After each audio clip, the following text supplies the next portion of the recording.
நீ மூணு மாதிரி பாதி போல அடிக்கும் போது வழி விடு. எலுமிச்சை மண்ணை ஏத்திர போறேன். ஹெல்மெட் போட்டு போல. ஹெல்மெட்டு, சைடு மிரரு, இண்டிகேட்டரு எல்லாத்தையும் போட்டுனேன். பி ராமானுஜ மாதிரி அழகா போயின்னு வரேன்.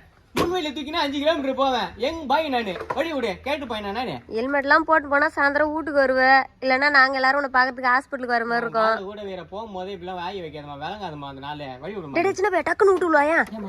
வாடா தண்ணி ரோக குஷ்டப்பட அந்த பொம்பளை ஏத்து மாதிரி வராடா. எந்த பொம்பளை? நான் அப்படியே ஏத்திட்டு போவேன். உன் புள்ள நான் எல்போட நினைச்சிட்டியா?